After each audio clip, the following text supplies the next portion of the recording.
Here you go.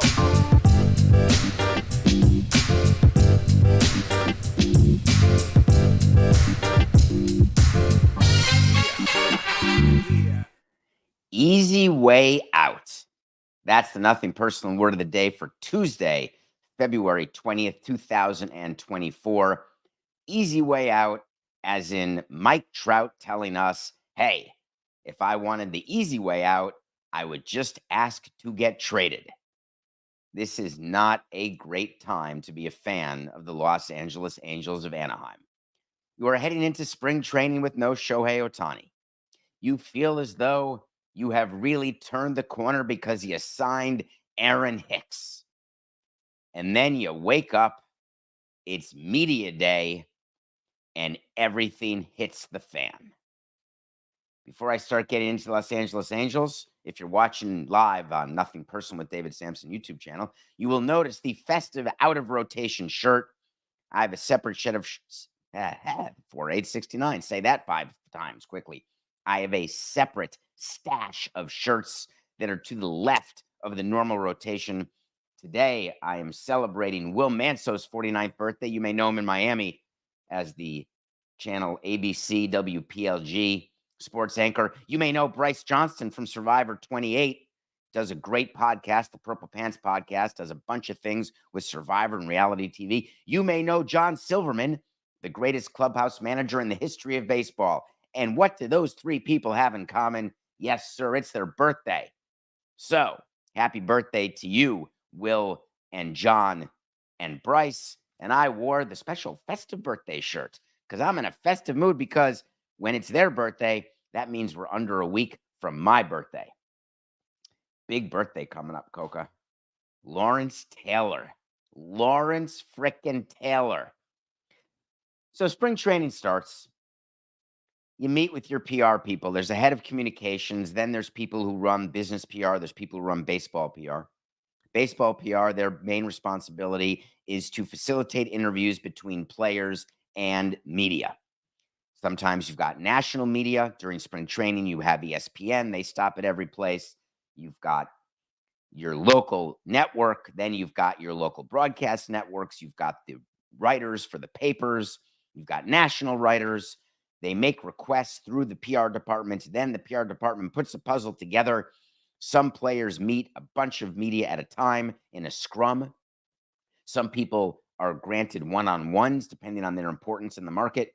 Sometimes you're on cam, sometimes off cam, notes only.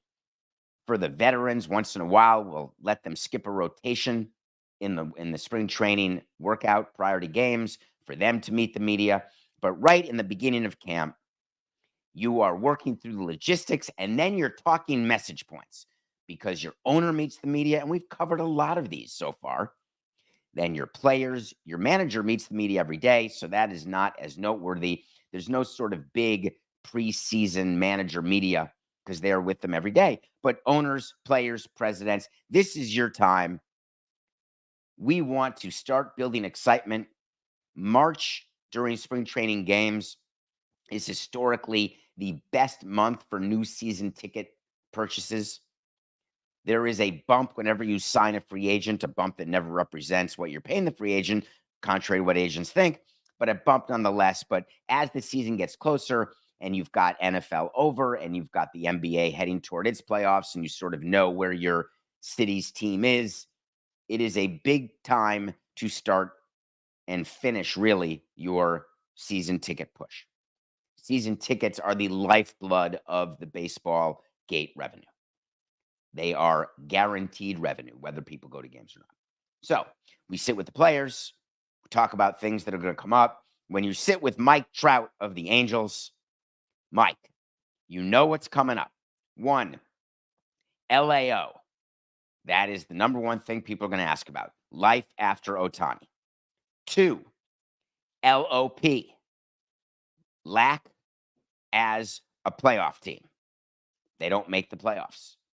In Trout's entire multi-MVP career, they've made the playoffs once. He hasn't won a damn playoff game. Not one. This man used to be the best player in the game. Not one. Imagine the best player in any sport not being a playoff participant. It's unheard of. It's why baseball is so hard. 3, your future. Those are the things they're going to want to hear, Mike. I'd like you to give it some thought. Let's workshop. Let's think of some messages about how you feel about life after Ohtani. You can be honest. You loved playing with him. You were honored to play with him. At the end of the day, we need to do more winning here. That is a message that I would love for you to give to the media, Mike, if you're willing to. Lack of playoffs. I'd like you to say, hey, we have an owner who spends. We have an owner who tries. We just haven't gotten the right formula here, but I am confident that we will get it together here in Anaheim right now. Can you do that? All right. What about you? What about your future? Well, Mike said, let me just tell you what's in my mind here. The easy way out is just to ask for a trade. There might be a time, maybe. I really haven't thought about this. Horse hockey. But when I signed that contract, I'm loyal. I want to win a championship here. The overall picture of winning a championship or getting to the playoffs here is a bigger satisfaction than bailing out and just taking the easy way out. So that's my mindset. Mr. Trout, can we wordsmith that just a tiny, tiny bit, if that's okay?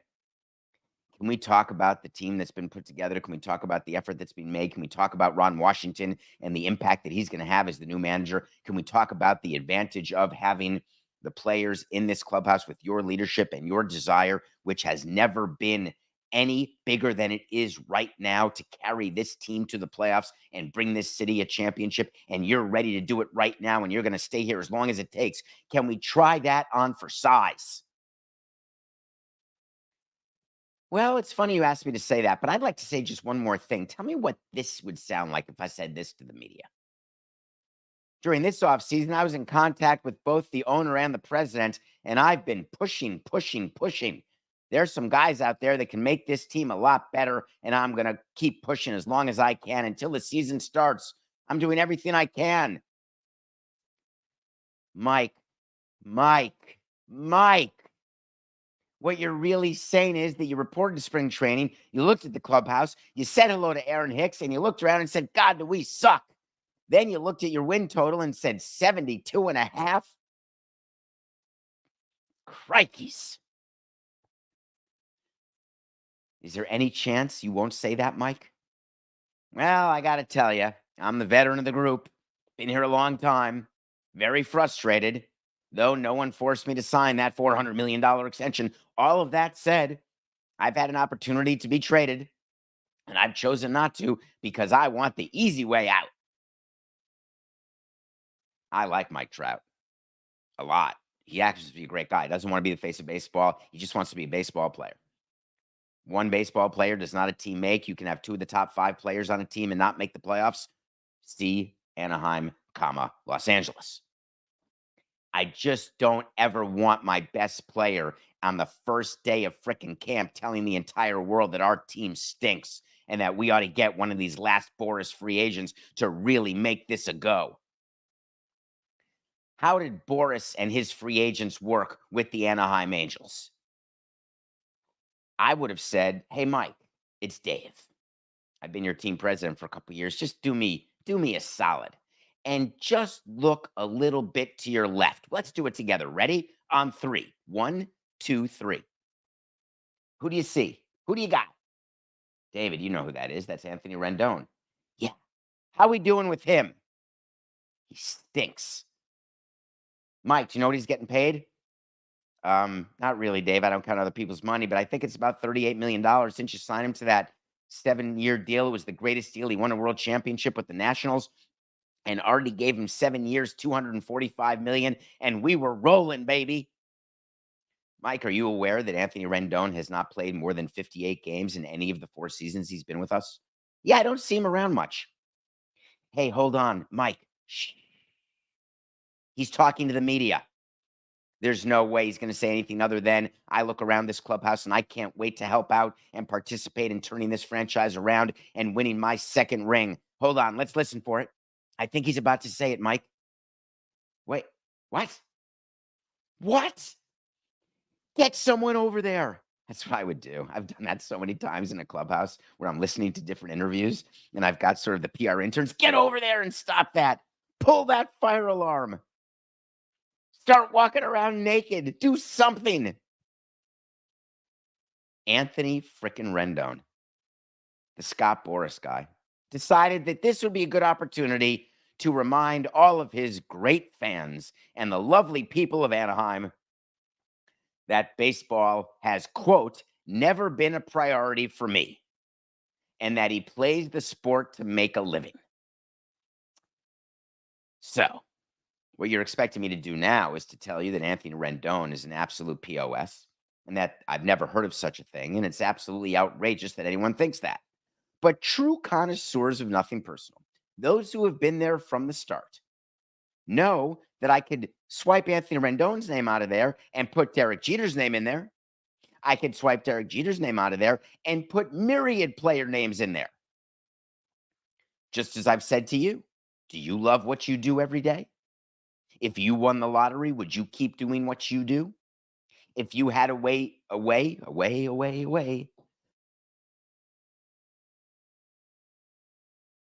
if you had a way to make more money doing something else, would you do it?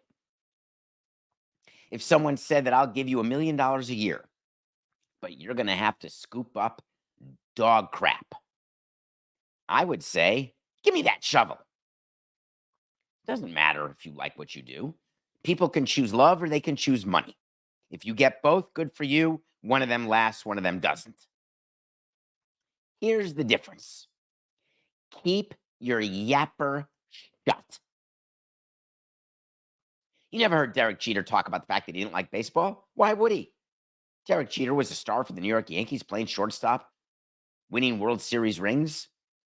Once in a while, he let slip that he didn't watch much baseball during the playoffs or after they were eliminated or before, during the course of a season, didn't really know players. Big deal. He got a pass because he was playing his heart out every game. Rarely hurts. If you're a player like Anthony Rendon collecting $245 million and you've chosen an agent, here's a news flash. Any player who has Scott Boras as an agent is interested in only money. And I am not ever going to sully or impugn any of the intentions of a player who chooses Scott Boras. You know exactly what you're getting. Do it. It's like going to a brothel in Nevada. If you're going there because you want a conversation about politics, you may have chosen the wrong place. If you choose Scott Boras as your agent, you are trying to extract the last nickel and you do not care where you play. So that's fine. Rendon has him as an agent. He signs with the Angels, 245, and then stinks. Boras ain't spending time with Rendon trying to get him better, trying to figure out how to get him into the Boras lab to fix all that ails him because the money's guaranteed. But you would think he'd be smart enough to not let people know and guarantee what they had feared and hoped wasn't true. Because when you're Anthony Rendon, you can look at him and say, ooh, I'm not sure this guy's too committed.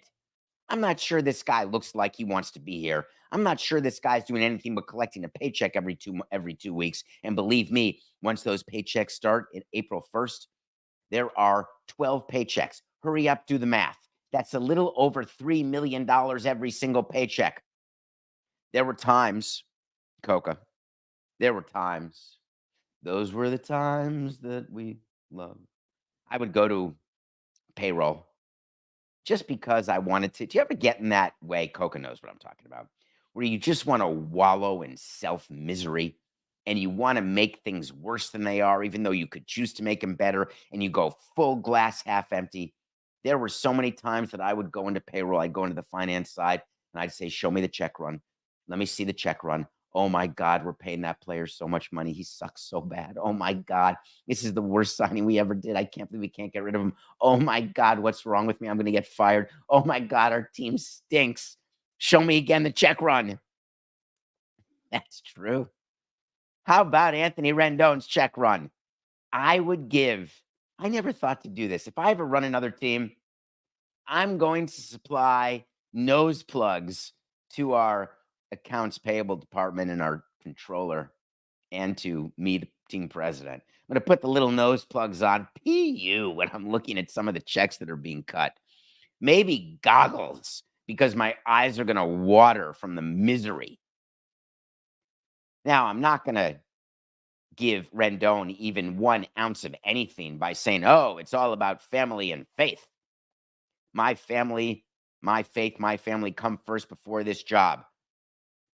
This is a job. I do this to make a living. Fine. I'm not saying you can't have faith. I'm not saying you can't have family. What I am saying is you've got a job.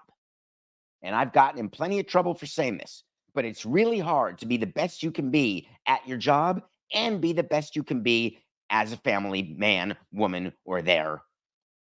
There are people who say they do everything to the best of their ability. They're saying that there's the best father and the best team president. Never met one. The best father and the best baseball player. Haven't quite met one yet. The best CEO of a Fortune 500 company and the best dad who ever lived. I'm a stay-at-home dad. I'm a stay-at-home mom. And I've got a $10 million a year job. Haven't met that person either. And it's not to say that one is more important than the other at all. I'm all in. Be the best at one of them.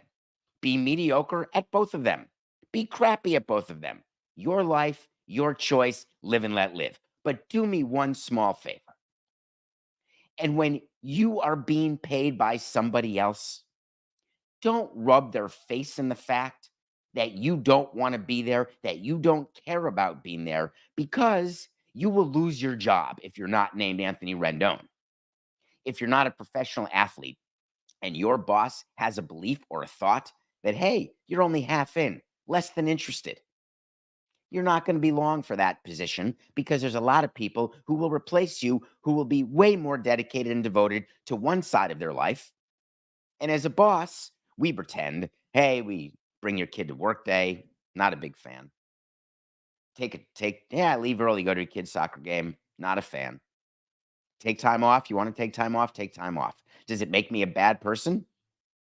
When I was running a team, when you're running a business, when you're the CEO, it would be like Coca telling me, hey, sorry, at 8 o'clock, I know we're live, but I got to take my nephew, who he is the best uncle, one of the best uncles I know, Coca is. I got to take my nephew to school. Nope. We have a job at 8 o'clock. This is what we do. Does it mean that I'm an A-Rod? I just don't appreciate what Rendon did. And the Angels ownership has to look at it, and they're looking for any way possible to get rid of him. And this isn't new. In September of 2023, this is 5 months ago, we have an open wait to see that Anthony Rendon will not be an Angel in 25. He's got this year and 2 more, 38 million each year, 3 more years. At the end of this year, the Angels are going to look and they're going to say, you know what? There's no more juice, and I'm damn tired of squeezing. See you later, Anthony. These players, they talk. Of course, when the owners talk, there's more prep. They're more willing to sit and rehearse and go through Q&A and practice and workshop. Tom Ricketts is the owner of the Chicago Cubs. The Chicago Cubs had a player on their team last year named Cody Bellinger. Cody Bellinger took a 1-year deal, like a 1-year pillow deal, because he had basically been non-tendered by the Dodgers. Former MVP. Had to get his career back as he headed into free agency. Again, he hasn't signed anywhere yet. His agent, as you know, along with the other top 3 free agents who are still unsigned on February 20th, Blake Snell, Matt Chapman, Jordan Montgomery, and Cody Bellinger.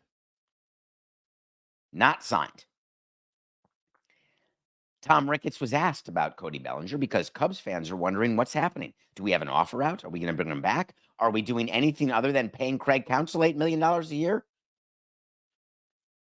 Is bringing him over from Milwaukee, is that the great coup d'etat? I wonder if people in Milwaukee, hey, my Milwaukee family, are we over Craig Counsell yet? Are we still defacing his park, his youth park in Whitefish Bay? Are we good? Are you realizing that your Milwaukee team is rebuilding and that there was no reason to pay Craig Counsell market rate? Oh, no, you signed Woodruff? No, you're rebuilding. I haven't spoken to Yelly about that fact. Can't be happy. So Tom Ricketts was asked, tell me about Cody Bellinger. Are you ready to pay up? And he was asked about his dealings with Scott Boras. And Tom Ricketts said, I don't talk to Scott. One of his signature moves is to go talk to the owner. I've told you that. You've learned that on this show. When you do that, you undermine the credibility of your GM. NSS, baby. Inserting yourself into that negotiation, I don't think that helps. I don't talk to him.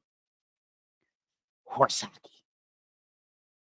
There is no player who Scott Boras represents who signs with any team where he doesn't speak to the owner and or the team president. It does not exist.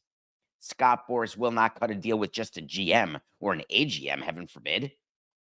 The reason why he wants to speak to owners is he can manipulate owners into saying, hey, one more guy. You got to get this guy.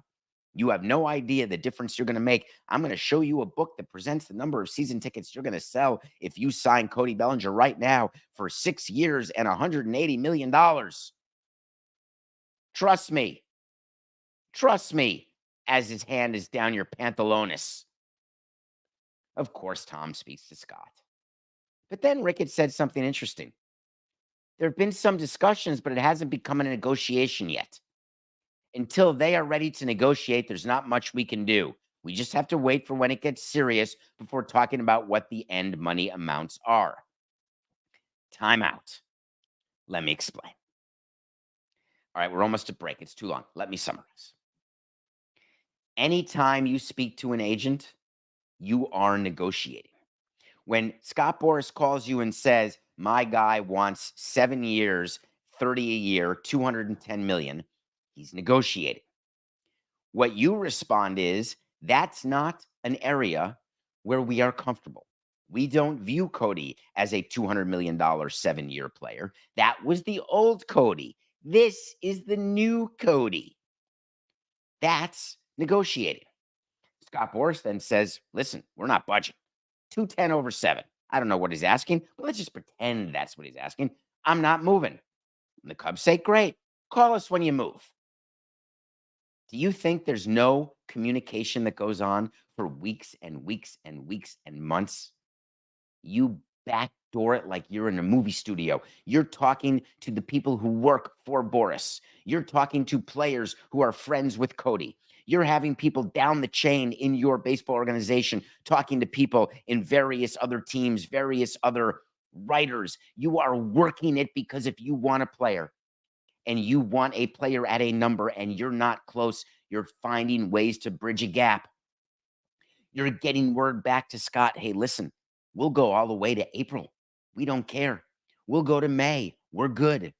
We will never go. Get the message to him. We will never go 210 over 7. We won't go 125 over 5. Let's get back to the table, which is code for let's text again. Let's speak again. And that's code for let's speak at the highest level again. The reason why these players have not signed is that no owners are giving in to Boras yet. And all they got to do is hold on. Hold on, Tom. You've got this. You can do it. Scott Boras is funny. You can tell he's getting a little panicked, and that makes me happy. I like seeing him sweat. I like seeing sort of the Botox wear off, and it gets a little wrinkly. He recently said to ESPN, free agency is about recruiting players.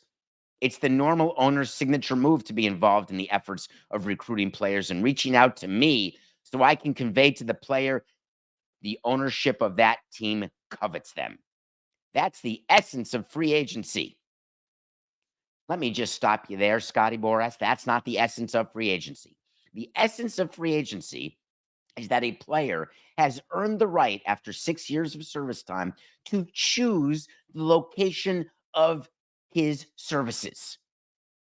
He can choose where he wants to live, but The other essence of free agency, which you fought for as a union and which we granted you after a long and arduous negotiation, is that, like in love, where there's not major transactions involved, it takes two to tango. You cannot force yourself onto somebody. You want to play for the Angels? You can't force the Angels to want you as a free agent. There has to be mutual interest. The way mutual interest is born is when both sides of a deal see value. Both sides. The way players see value is they look around and say, oh, I can't get more than from this team. But really, I'd rather go to that team. What's the most I can get from that team? These are the discussions that take place starting before the season ends, before the free agents are actually free agents. That is what tampering is. You are trying to gauge your market and you are trying to match the market and your value. When owners and the signature move, we did it. We had an owner, signature move, calling Jose Reyes at 12:01. Guess what was signature about that move? It involved an overpay. Here's a signature move. An owner got involved with another free agent. How do we get that one? Overpay. When owners get involved with free agents and emotion gets involved, it's an overpay. That's why Scott wants you to believe that's the normal way that an ownership shows love and coveting, like you're some asset. Oh, we can't live without you. There are owners who actually say it, and Scott knows it. There are players where the owner will go to the president and say, David, I cannot live without this player. I don't want to own a team without this player. Shh, don't say that to anybody. We will not have any leverage. Don't worry, I already offered him the world. All right, let's sign it. Maybe he'll fail his physical. I'm slightly concerned that there is going to be a big fight coming at the end of this collective bargaining agreement, which expires 26. The reason I'm concerned, and we have years to talk about this, and Coca has assured me that he has no birthday party for his nephew at 8 a.m. any day soon. Plenty of years to discuss this. But one of my concerns is that if Scott Boras and the players in the union believe that there is a concerted effort to eliminate Scott Boras and his players, or to undervalue Scott Boras and his players, Scott Boras has the power in the union, despite what the union says. Hear me now and listen to me later. The power of Scott Boras and that union is palpable. There is going to be a fight that will make the 99-day lockout from this past collective bargaining agreement look like child's play. Speaking of fights and child's play and children, when we come back, we're going to review a movie, the directorial debut by Eva Longoria, nominated for an Oscar, not her, but the song in the movie, but that still counts, called Flaming Hot. And then we'll get to talk about another Boras client who spoke. Thank God Juan Soto spoke to the press. Teammate of teammates wants everyone to know, hey, everything's going to be all right. Maybe. We'll be right back.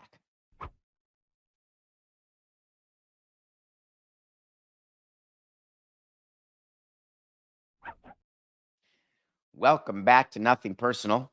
Hope you're enjoying my birthday shirt, unless you're listening to this. It's not my birthday today. Happy birthday, Will and Silver and Bryce, February 20th. I feel a little weird today because I'm such a creature of habit. And I went to an out of rotation shirt. And so I'm sweating a little more. I don't like the collar rests on me. It's very funny. People get, when you have a habit, you have a habit. It's what it is. I guess there's medicine for it, but I dig it. I don't mind it. I watch a movie every day. I have started. Can I announce my new binge, Coca? Have we announced it yet? I don't know whether we have or haven't, but I'm about to. I sent out a tweet at David P. Samson. Thank you all, by the way, for all of your support of Nothing Personal, for just spreading the word. More and more people talk to me about how they're listening to Nothing Personal. More and more people in the industry. It would shock you the number of teams who are listening to it. Maybe it wouldn't shock you, but it makes me work harder and be thankful. So I don't have the first idea where we were. I do not. I lost my place here, Matt. Have we done the review yet? We have not. Okay. Oh, I'm announcing what I'm binging. Thank you. Golly. Hi, my name is David Samson. All right, we're clear. Stroke test alert on a Tuesday. The Leftovers. That's my choice. I'm just about done with season 1. There's 28 episodes. I'm on the 10th episode of season 1, which is the finale. And then I've got 18 more after that. And it started slow for me, but wow, the addiction is back, baby. I went like a week because I finished Lost on February 12th. We're 8 days later. And I only waited 4 days or so before starting my next binge because all of you had such great ideas. It was The Wire, Oz, and The Leftovers were the top 3. And I went with Leftovers. But in the meantime, I also watch a movie.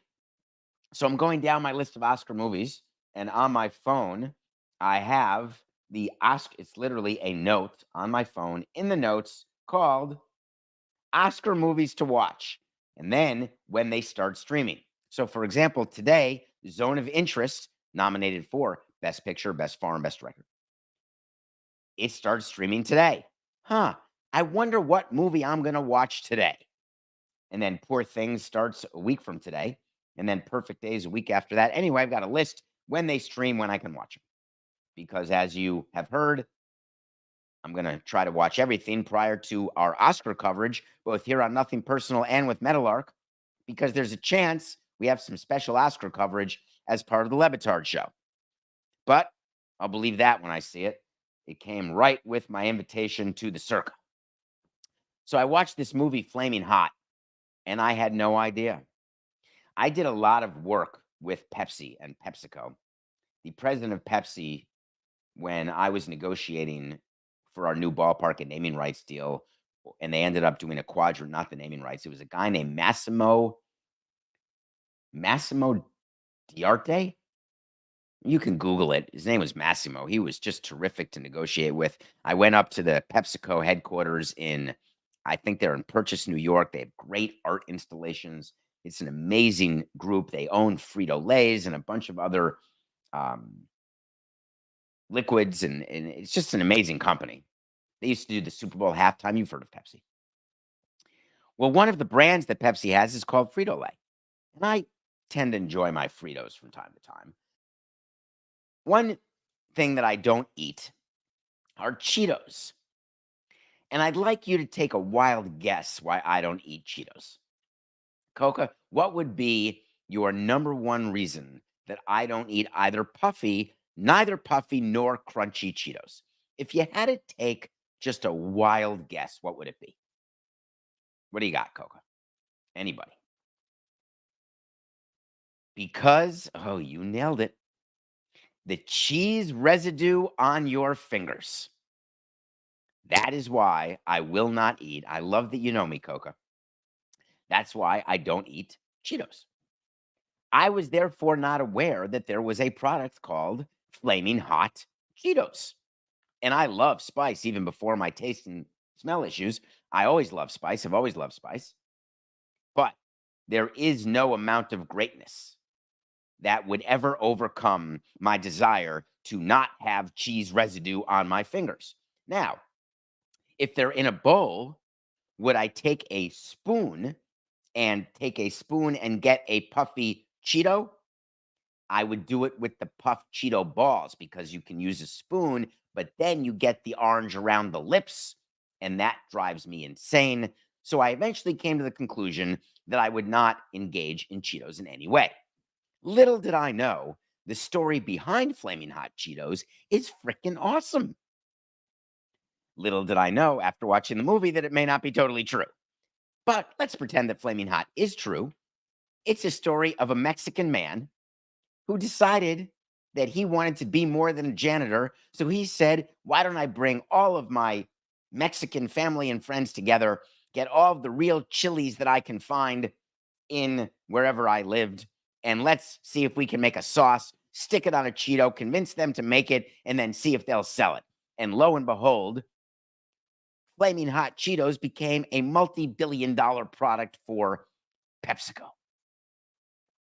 What an amazing movie. What a great thing when someone wants it. They just want it. It's the anti-Rendon. They want more. They want to be better. They want to learn. And then you Google it, and it turns out there's a whole damn fight about whether or not he invented it. This guy, true story, ended up just retiring like in 2019, became a huge multicultural marketing guy for PepsiCo. How to get our products into the hands of Mexicans, into the mouths of the Mexican people. It's a great movie. The song from it is nominated for an Academy Award. Enjoy Flaming Hot. Congratulations, Eva, on your directorial debut. So the Yankees are ready. Even if you're not a New York fan, the Yankees have reported Aaron Judge, year 2 of the big deal. Giancarlo Stanton, back, thin. They did a whole thing in the New York Post. It's all over social media. Giancarlo Stanton reports skinny. He wants to turn he loves the idea of not being injured. He wants to be a World Series winning player. He cares about winning, cares about it more than you know, wants it more than you know, wants a ring and then a second ring, doesn't want to be hurt. I've been in the training room with Stanton when he comes out of a game hurt more times than I wish to mention. And there are some players who are on their phone and ready to do whatever they're doing, ready to go out, ready to go home. Stanton is seething, doesn't want to miss time. They've got a new teammate ready, a Boris guy named Juan Soto. Big trade. Remember when San Diego traded for Juan Soto from Washington? It was the biggest thing in the world because San Diego was all in. They were going to win it. They had everybody. Hey, we've got Josh Hader. We've got Juan Soto. We signed Xander Bogaerts for $280 million. We've got Manny Machado. You want a big contract? We've got him. And I said they've got to cut their payroll, having nothing to do with Peter Seidler passing away, having to do with the fact that every owner wanted them to lose and they were losing money. So San Diego was getting rid of Juan Soto. It was a wait to see that I had that collected because it was so obvious. Who's going to trade for him? The Yankees. So Juan Soto puts on pinstripes as the ultimate rental. He's there for a year. Hal Steinbrenner knows it. Brian Cashman knows it. Juan Soto knows it. Scott Boras knows it. The Washington Nationals offered Juan Soto over $400 million, and Scott Boras spit on it. My dream is that Juan Soto doesn't get more than $200 million ever from anybody, because then it'll be another player who realizes that Boras doesn't give a crap about you, the player. He only cares about setting records for himself. There's just something amazing about the loyalty that some of these players have for Scotty Boy. Juan Soto meets the media, and he said, just here to play baseball. I'll let Scott Boras worry about free agency. He said about that free agent stuff and everything, I just let Scott do his thing.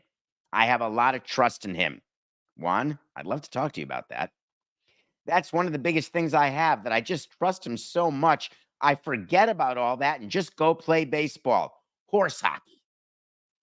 I want you sleuths out there to go find out what happened in San Diego and riddle me this. Do you think that Juan Soto may have been a slight bit upset that everyone had long-term deals in San Diego except him? Did that ever come up with any of the issues in the clubhouse? I'm just asking for a friend. Because Scott Boras puts in Juan Soto's mind, hey, you could have had 440, but you're going to get more. I promise you. You are getting more. And then all of a sudden, no one's offered him more. Oh, you just go out there and have a great year, and I'll get you more next off season. Oh, it's next off season. How'd we do? All right, you're on the Yankees now. The Yankees aren't going to let you go. They're going to want to re-sign you because we're going to win the World Series in New York. Well, he tells his other players, you're going to win the World Series wherever you sign. You're the last piece. You know how many times Scott tells teams he's the last piece in your World Series puzzle? Only one team wins the World Series. I wonder if Scott really thinks that all the teams can win the World Series. I wonder whether owners should actually not listen to what he's saying. Juan Soto's sitting in that clubhouse. Will he be an absolute nightmare in the Yankees clubhouse? Wait to see. Will the Yankees perform with Juan Soto? Will they get Blake Snell, add him to the mix, put him with Carlos Rodon, Garrett Cole, Aaron Judge, DJ? LeMahieu. Whoa, that's a team that's going to win it all. New York. We are New York. We are the New York Knicks. Oh, no, wrong one. Sorry. New York, New York. No, that's not it. What's the Frank Sinatra song? It's up to you, New York, New York. They play at the end of every game. I love when they play that. They lost game 6 of the World Series and still played that song. I sat there on the field singing that song, celebrating. GFY, Steinbrenner, we won. Am I really this upset about Juan Soto? No. Everybody in the game knows. There's no more secrets, Marty. Everyone knows Juan wants this long-term deal, and he turned it down, and he may never get that amount again. And of course, he's going to double down on his man, Scotty Boy, because Scotty Boy got him into this predicament. Brian Cashman is perfect. He delivered perfectly. The odds are this is a one-year situation. I don't see too many things stopping him from reaching free agency. There's only one thing differently he could have said, maybe. He could have said, I only see one thing stopping him from reaching free agency, and that's if we ridiculously overpay and we're not interested in that. That would have been awesome. There's only one way Juan Soto won't be a free agent. Scott told me himself. All you got to do is give him 500 for 10, and he'll be a Yankee. So true, there is something that can stop his free agency. NGTH, not going to happen. So the Yankees go in knowing they've got a year. It's a lot of pressure, isn't it? Putting Soto and Judge together at the top of the lineup, wondering if that is going to be the difference maker, hoping that they get pitching and that Cole somehow can be the Cy Young he was last year for one more year, hoping Rodon can be what he hasn't been, but maybe this year's his year. Maybe they fortify the rotation with another 5 and dive guy. Maybe they won't miss Aaron Hicks. They won't. Maybe Stanton doesn't get hurt. As a matter of fact, I'm going to do a little wait to see here. I'm going to do a double Yankee wait to see, Coca. Mark it. Make it official. Put it in the tracking document. 1. Not only will Juan Soto, this isn't the wait to see yet, not only will Juan Soto not sign a free agent deal while he's a Yankee this year, but I'm going to go even further. Juan Soto does not sign long-term with the Yankees. Wait to see. And in terms of my guy, Giancarlo Stanton, when he sets his mind to something, not many people mentally stronger than Giancarlo. Giancarlo Stanton will play in more than 120 games this year. There could be some nicks and some knacks, but he will play and he will produce. I could add a little bonus weight to see that he'll hit above the Mendoza line, but that's not fair. Of course he will. What was his average last year, Coca? I think he was below 200. Is that possible? That Stanton last year was like 275 175? I don't have it with me right now, but Coca may have it. I just don't know where he is, and I can't hear him. He may be gone preparing the show already. But in either way, I'm going to say that my official wait to sees are that he hit 191. Thank you. Official, he'll play in over 120 games, and I promise you, he will hit over 200 this year. He hit 211 the year before. All right. Can we make it a third wait to see? Giancarlo Stanton plays in more than 120 games and will hit higher than 211. There we go. A double wait to see for Giancarlo, a single wait to see for Juan Soto. All right. I can't tease it. Oh, I will do that, actually. We have to talk about it. All right. We didn't get to this, and I apologize. One of the things I wanted to do was something called the horse hockey quote of the day. Horse hockey, which is one of our top selling shirts on davidsamsonpodcast.com. Enjoy it. They're fun, great conversation pieces. Thank you for the 2 people who during the show just now bought the diamond logo hoodie. It's cold out. Get those hoodies. And we have not dropped the 4869 yet. Working on it. But horse hockey quote of the day is when someone says something, and guess what? It's total horse hockey. Something happened with the Nationals today. We're going to talk about it tomorrow. I'm teasing it. I promise you we'll get to it. Don't worry. It's just business. Have a great day, and we'll be back tomorrow at 8 a.m. live. This is nothing personal.